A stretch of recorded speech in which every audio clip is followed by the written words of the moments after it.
Big love, folks. Big love. So in the last video, we started in on the predictive programming of Kill Bill and pointing out how Orion is the hero. He is the embodiment of Gilgamesh. And to Gordy's point from the Weaving Spiders episode this weekend, he is also Nimrod. You know, he is the great warrior of the heavens in the sky. And if anybody's ever seen Zeitgeist, you are very fortunate if you watched it with somewhere outside of about 4 or 5 years ago. You were very fortunate to have seen the original intention of Zeitgeist. I am here to tell you today that the Zeitgeist that we see online is not what the original Zeitgeist was originally. The entire thing has been steered, potentially co-opted, and it is going in a dangerous direction. It is very pro-transhumanism. It was a great implement for awakening the masses in its original expressions. But what is going on today, I got probably 20 minutes into the most recent Zeitgeists, and I had to turn it off. I was appalled at where they are taking things. So, it kind of goes to show that some things start off very sweet, and they can lead you down a bitter path.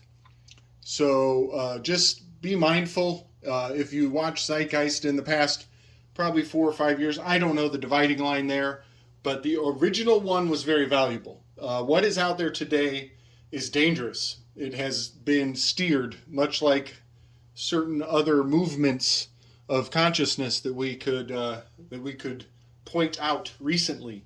A lot of these things get co-opted with the quickness, and the changing point is very nebulous. It's a gray space to determine, at what point did Zeitgeist go the way of the dodo. But just beware. Speaking of this, because Zeitgeist showed to me how the belt of Orion pointing at Sirius is a beautiful articulation of the sky clock, and how the story of the 3 wise men following a star from the east, marking December 25th, and the declination of the Analima, 3 days in the underworld. Just point this out. The Analima looks like this. Up here you have your summer solstice, where there are 3 days where the sun does not express any progression up or down on this ladder. This could be Jacob's ladder. Down here, there are 3 days in the underworld where the soul stays and expresses no progression.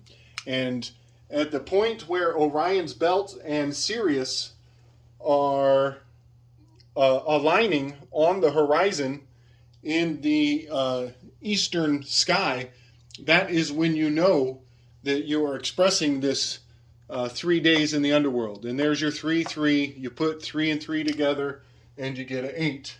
It's pretty amazing. Pretty amazing how these shapes are the archetypes of our language. So, just putting that out there. We are dealing with that constellation of Orion, which is Gilgamesh, which is Uma Thurman, right here. Now, I want to point out that a personal revelation. You will not find this in the books. You will not find this on the internet. This was one winter evening. I was meditating upon the shape of Orion, and lo and behold, I I saw some sacred geometry jumped out at me in a very profound way. First, I want to point out, going back to the zeitgeist, 3 wise men following a star from the east in the manger. This up here, this 5, this is the manger. You know, it's here and it's got kind of rickety walls. There's your manger. You know, there's your nativity scene. But moving forward from there, I once came to see that if you include 2 more stars underneath Orion, I think these have to do with Lupus Major or Minor, one of the Lupus constellations, these 2 stars down here. If you include them in the shape of the body and the legs of Orion, the hunter, you know, conceivably this is Diana, the DNA, going back to the bow hunter and the DuPonts. If you include these dogs, Lupus Major, I believe, if you include the 2 stars there, you can glean a pentagram and a hexagram.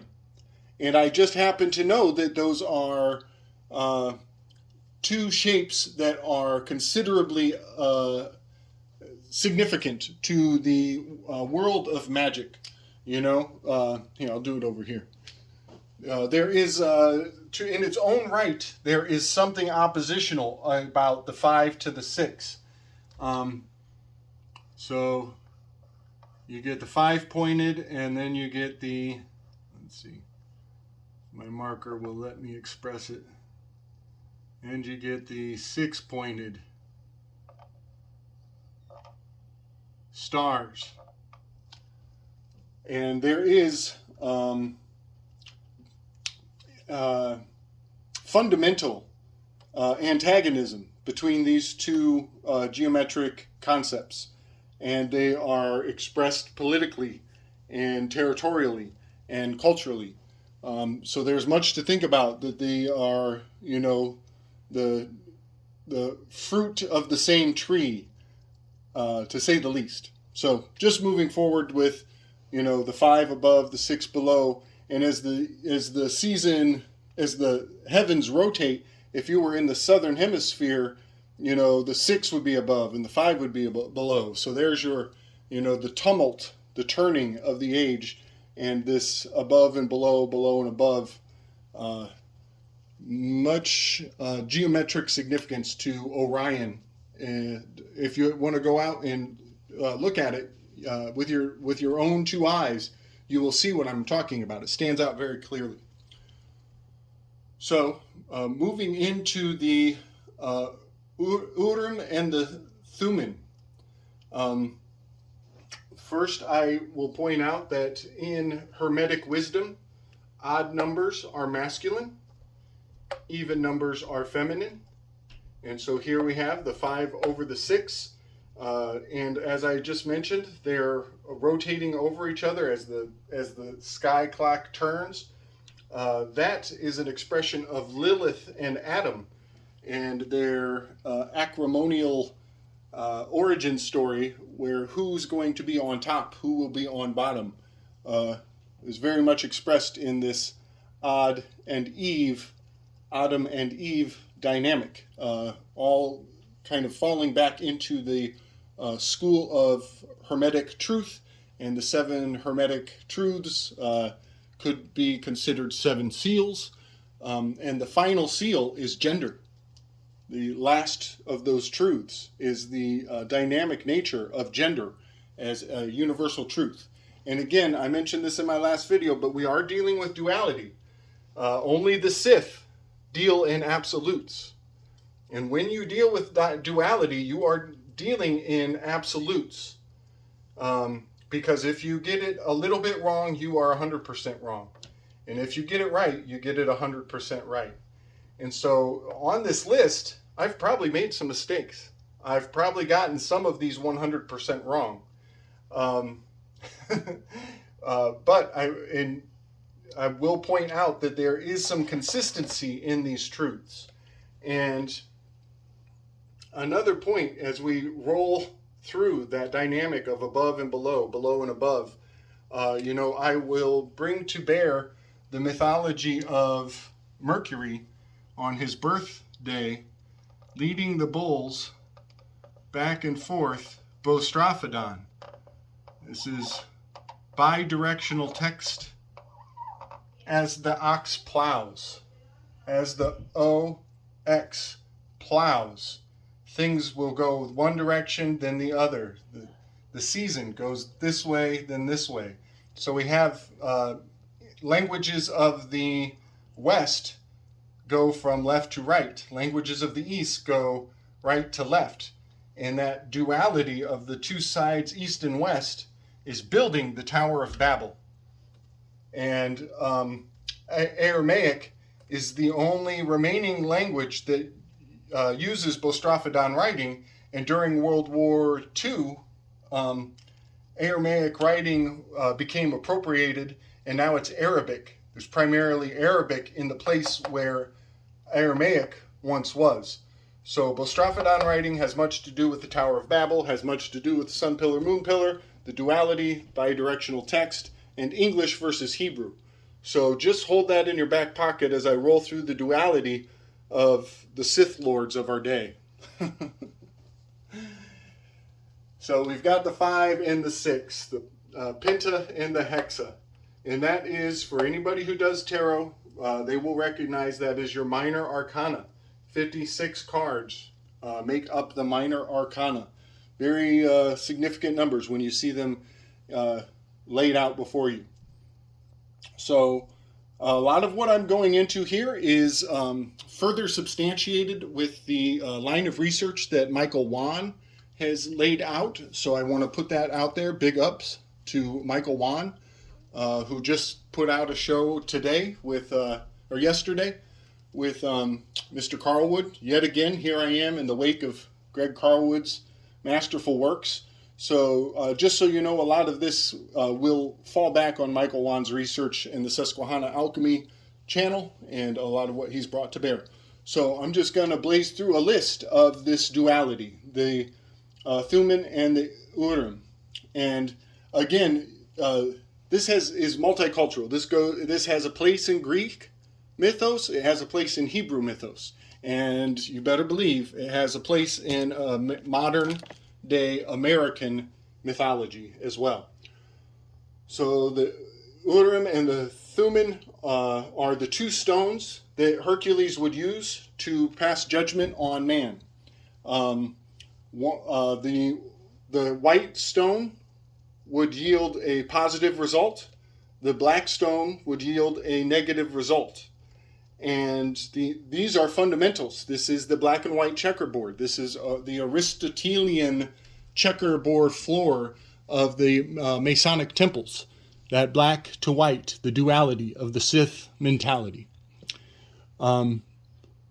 So moving down the list here, we will notice that so Hercules held these two stones, and Orion represents these two dynamic concepts, the 5 versus the 6, which is, in my assessment, the Urim and the Thummim. So Orion has two dynamics in his mythology. He will either face Taurus, which is the other direction, or he will chase the Pleiades.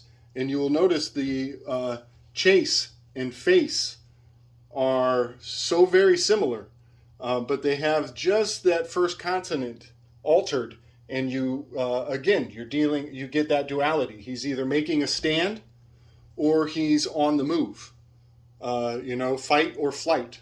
So there is your duality. I would insert severity and mercy, which, let me try to get this right. I believe that's Boaz, and that one is Joachim. Again, with 50-50, you either get it right or you get it wrong. So forgive me if I flip any of these, because it is very tricky to be fully dialed in on the nuance of the meaning of these signs and symbols as they are laid out before you. So we have the masculine. He's wearing the Cleonian lion on his shoulders. That's the light of the sun, the above, the sun pillar. Masculine. And feminine. So masculine is a 1. Singularity. Masculine is fertile all the time. It can always create a child. Its generative properties are uniform and perpetual and constant. A female requires just the certain right time of the season to make a baby. So you have the oneness of the masculine, and you have the feminine expressing a multitude of possibilities. Here we have the public. This is the again, the above, the sun pillar, the public, the external, going forward, taking a stand, facing the bull. Private is hidden, kept within, chasing, running away, the negative space, giving no resistance. I should not say negative space. I should say creating no resistance. Next we have New Testament. I do believe that the New Testament is the above. It's the last story you end on in the Bible. And its base, its foundation that it's built on is the Old Testament. So I would put, the Torah and the story of the Hebrews and those who came before Christ down here in the 6th, which you can see by that star right there. And I would put Christ in the context of the Penta. It's the Pentecost, the 5 books. He's got the 5 by 5 in the scene of the crucifixion. Much to do with the 5 in the context of the New Testament and Old Testament. This is taking things in a very magical context. The 5 is protective. The 6 is purification. Your Fifth Amendment is protective. It has that protective value. The pentagram is a protective, defensive system. And purification is expressed by the 6. The Hebrews were going through a purification process in the Old Testament, to be sure. And I just can't help but see, we were talking about cats in our episode of the Weaving Spiders, but I see this purification. There's your cat, and then protective, here's your dog. And so those have their certain duality, their oppositional placement. But let me just say, you got your DC, Washington, D.C., that's your quadrivium and your trivium, your 4 and your 3. But also in Egyptian mythology, the holidays of the cat are over in the fall. And the dog has much to do with the spring. So I just want to point that out, that duality is expressed in Egyptian mythology in a very beautiful and strong way. I also think of Antonin Scalia was a member of a certain group of hunters, and their icon was, and he died on Lupercalia. So there's your Luper, there's your dog. And the hunter is standing on Lupus Major. So Antonin Scalia, the hunter, and Ruth Bader Ginsburg, very much the cat. And if you look at her features, she looks very, like a feline in her own right. And I would even say she may have some genetics that hail back to those who have leprosy. The lepers have cat-like features. Also, leprosy has some much to do with white skin, biblically speaking. And so there is that paleness. Living in the dark underworld, in the pale side, If you don't get enough sun exposure, the fall time of year would actually yield a paler complexion. So all of that leprosy, cat features, kind of point to Ruth Bader Ginsburg. She died on this markation, and Antonin somewhere over here. So they were their own DC in their own right, gatekeepers, no doubt. So also I want to point out that the X genes and the Y genes, Antonin was the male, Ruth was the female, X and Y genetics. I'm going to skip over this little part here, I'm going to hit that on the very end, but there, the black robed characters are, much like the judge passing judgment, yes or no, or guilty or innocent. If you look up the roots of these words, Urim and Thummim, I believe you get cursed and truth. So there's kind of a yes and a no built into this duality that we're dealing with. You might have to research that yourself to get a better grip. But we have the yes and the no, the X and the Y. In math, there's the X and the Y axis. So there's your duality being expressed with the Urim and the Thummim. Also in Hebrew culture, there is a phrase, lux veritas, is light and truth. And I want to point out, now here we are with that duality and the flipping. As I wrote these down, the 5 and the 6, these two pillars, I kept having a questioning myself. Should the 5 be on the right and should the 6 be on the left? Should I have done this entire chart in, again, in 180 degree opposition of the way I laid it out? Because the phrase lux e veritas starts with the word lux, ends with veritas, and I see the L for the left, lux, left, and I see right, veritas. But again, we're going back to that bostraphodon. English goes left to right, Hebrew from right to left. So here is a bit of a flip-flop going on culturally as these phrases are being spoken. So there is a lot of studying and research to do to keep your head straight on whether the 5 and the 6, or the 5 or the 6, should go on which side in orientation. If you're looking at somebody, their left becomes your right, and your right becomes their left. So there's that duality. Absolutes. We're dealing with absolutes here. And I would put forward that veritas, truth, is determined by apophatic reasoning. You can only tell what is right by stating what is not. You have to speak in negatives to find the truth.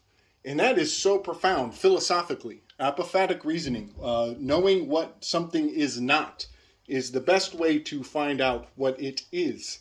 So I put apophatic under the Thummim. And on the Urim, under lux, I want to point out Hume's guillotine, Hume's razor. Hume was a philosopher. His first name is escaping me.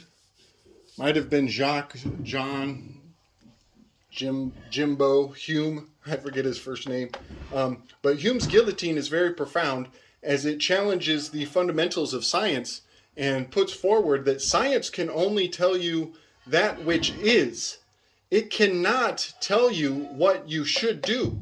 It does not have any moral value. It only has value on the material, on the external, on that which is it can be provable. But that does not tell you anything about what ought to be. It is the is-ought paradigm. And so that is what we're dealing with here. That's why I put apophatic on this side and Hume's guillotine on this side, because we are dealing with that duality of what is and what ought to be. So something to look up right there. A lot of people could gain a lot of value from understanding Hume's guillotine and why science can tell you what is, but it cannot tell you what ought to be. So when people tell you trust the science isn't telling you what to do. It can't tell you what you ought to do. It cannot. It can only tell you what is. Very powerful line of research right there. And so landing here on Michael Wan's brilliance, I'm totally standing on his shoulders with this.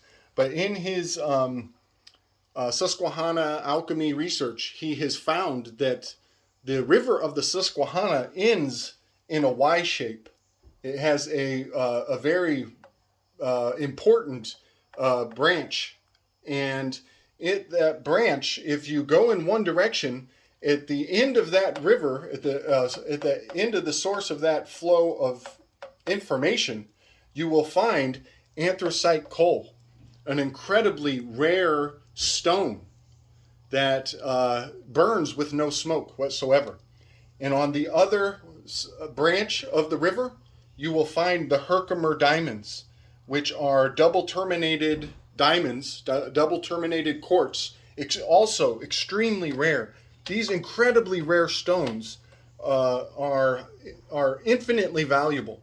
And the concept of the Urim and the Thummim and that duality and the two branches of the Susquehanna River pointing to anthracite coal on one hand and the Herkimer diamond on the other hand is we're on quite the treasure hunt. We are on quite the treasure hunt, and I think we are looking at the map, and we're looking at the treasure. We're looking at the goal. Anthracite coal burning without smoke may have much to do with certain pyramids having no soot stains from any source of light inside of the temples. There may have been much anthracite coal being harnessed from that location, lending to the theory that America was Egypt. And the Herkimer double terminated diamond, crystals are used in high magics and they're used in science. So this is where science and magic go dancing right into your consciousness, hand in hand, laughing all the way. Herkimer very much going back to Hercules and this Penta and the Hexa, the two stones that Hercules used to determine the fates of humans, the yes and the no. So all of this is well known to many people out there. Please do not think that this is my information. This belongs to all of us, and it is protected by certain individuals in a certain location. Many politicians in many powerful places. They come from this particular location, which is at the standing in close proximity to the anthracite coal and the Herkimer diamonds. In that town, the name of this town right here, Scranton, you read it in reverse and you will get not narcs. These are the secret keepers. They are holding on to very ancient wisdom, very ancient knowledge, and they are gleaning much value from it, and they are flaunting it in our face on a regular basis, signaling to each other, who's in the know, who's not in the know, and who's going to tell and who's not going to tell. And this is proof that the world is run by blackmail. Blackmail runs it all. So come at me with some questions. Let me see some thumbs. Tell me how you're feeling about this. Much love, much love to all my beautiful people. Strength.